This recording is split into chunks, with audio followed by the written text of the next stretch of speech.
Notre planète renferme une quantité d'énergie phénoménale sous forme de chaleur. C'est ce qu'on appelle la géothermie. Et heureusement, il n'est pas forcément nécessaire d'avoir un volcan ou un geyser à portée de main. La géothermie, on la retrouve partout.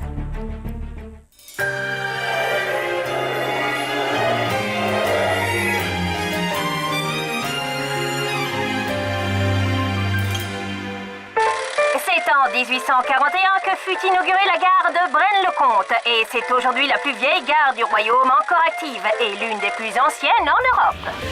Mais depuis peu, le complexe ferroviaire de Braine-le-Comte est devenu le plus écologique et le moins énergivore de Belgique.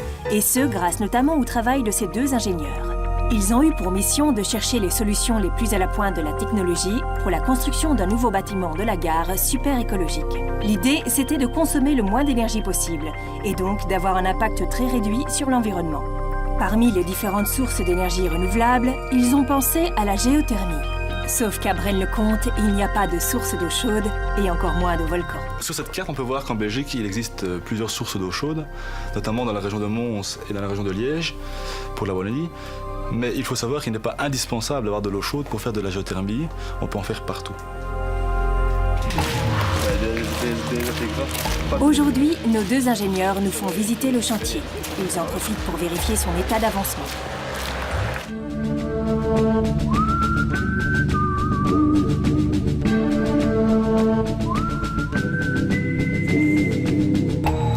Et c'est d'ailleurs un grand jour. Les forages des puits géothermiques ont commencé. La machine que vous voyez derrière nous pour l'instant est en train de forer un puits à plus de 100 mètres. On va via ce puits puiser la chaleur dans le sol pour la restituer dans le bâtiment en hiver. Et en été, on fera exactement l'inverse. On prendra la chaleur dans le bâtiment pour rafraîchir et réinjecter la chaleur dans le sol. En tout, on a déjà réalisé 2 puits, mais il nous manque encore 6. On a besoin de 8 puits pour le bâtiment. Les 6 qui nous restent encore à réaliser ici une semaine, ça sera terminé. Alors que le gros œuvre n'est pas encore terminé, nos deux ingénieurs s'intéressent au forage nécessaire à l'installation du système géothermique. Le principe de base bien connu, c'est que plus on creuse profondément, plus la température augmente. En moyenne, à 2500 mètres sous la surface, la température est déjà de 100 degrés. Mais il ne faut pas descendre autant pour obtenir de bons résultats. Aux environs de 100 mètres, la température de la croûte terrestre est stable, autour des 10 degrés, et ce, en été comme en hiver. On va utiliser ce phénomène pour faire fonctionner la pompe à chaleur, qui est en fait une machine à circuit fermé où circule un fluide, un peu comme dans un frigo. En été, puisque la température ambiante est élevée, ce fluide est sous forme de gaz. Il est d'abord compressé, puis envoyé à la profondeur de 100 mètres. Ici, il donne sa chaleur à la terre environnante plus froide. Il devient liquide. C'est la condensation. Le fluide ainsi refroidi remonte vers la surface et peut être utilisé pour refroidir l'air ambiant de tout le bâtiment. En hiver, on inverse le système. Puisque la température ambiante est basse, le fluide est sous forme liquide. On va le décompresser, ce qui va le refroidir ultérieurement. Quand il atteindra les 100 mètres de profondeur, il va récupérer la chaleur du sol environnant, plus chaud. C'est l'évaporation. Le fluide ainsi réchauffé remonte vers la surface et pourra être utilisé pour chauffer l'air ambiant. Grâce à la température constante du sol qui est de 10 degrés à la profondeur de 100 mètres, on augmente le rendement de la pompe de 50%. La partie la plus spectaculaire du chantier, c'est sans nul doute le forage des puits géothermiques. À l'aide de cette énorme foreuse, on creuse un tunnel vertical de presque 20 cm de diamètre. Et ce, jusqu'à une profondeur de 100 mètres. Ce qui nécessite pour chaque forage une demi-journée de travail. Le positionnement de chacun des puits n'est évidemment pas dû au hasard. Il faut éviter les couches de sol trop dures, qui pourraient être impossibles à franchir avec ce genre de matériel. On le voit, le forage pompe une grande quantité de terre et produit beaucoup de déchets. Le tout à quelques dizaines de mètres seulement de la gare, qui doit rester opérationnelle pendant toute la durée du chantier. Un vrai défi donc.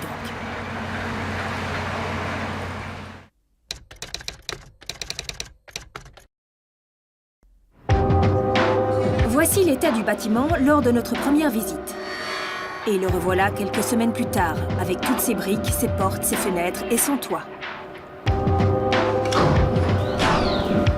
Notre ingénieur Dimitri nous guide dans les entrailles du bâtiment, plus précisément dans la chaufferie.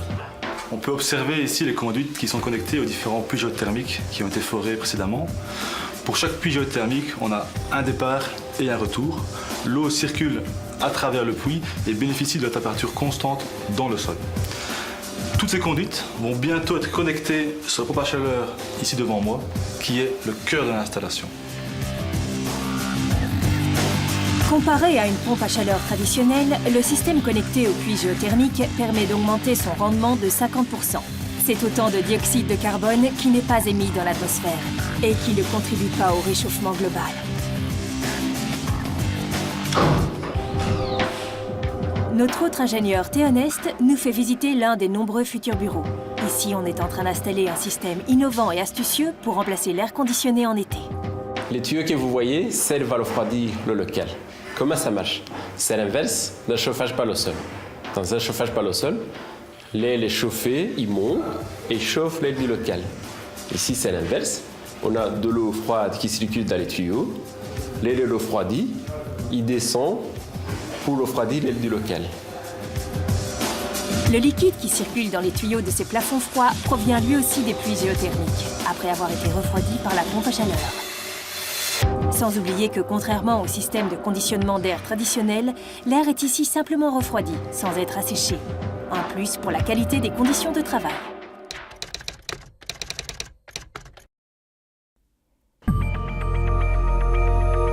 Entre notre première visite et la deuxième, le bâtiment avait déjà bien changé. 2 mois plus tard, il est presque terminé.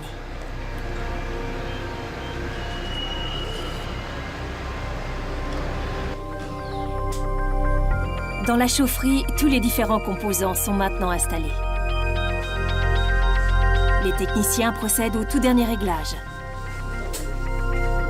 Et comme prévu, les puits géothermiques sont maintenant bel et bien connectés à la pompe à chaleur, qui n'attend plus qu'à être démarrée.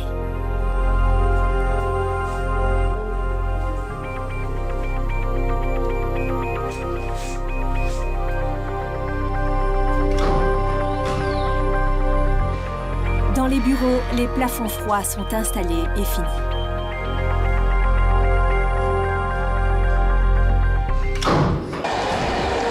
Et la cerise sur le gâteau, on la retrouve sur le toit. Une série de panneaux solaires thermiques ont été installés pour chauffer l'eau sanitaire. Tout comme 3 rangées de panneaux photovoltaïques pour produire de l'électricité propre grâce à l'énergie du soleil.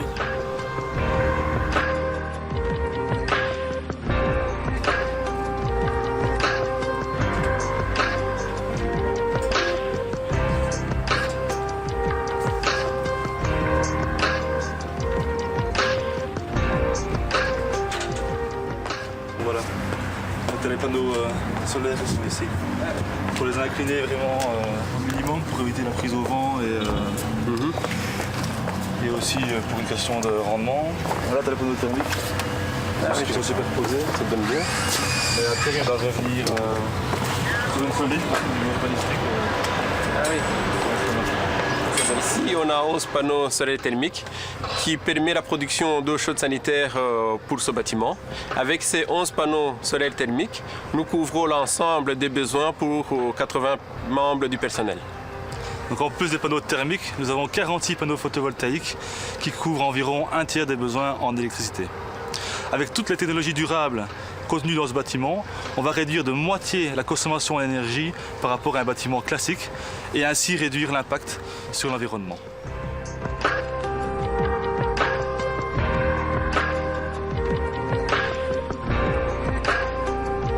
Ce nouveau bâtiment constitue un exemple à suivre dans la lutte contre le réchauffement climatique, dès sa conception et tout au long de sa construction.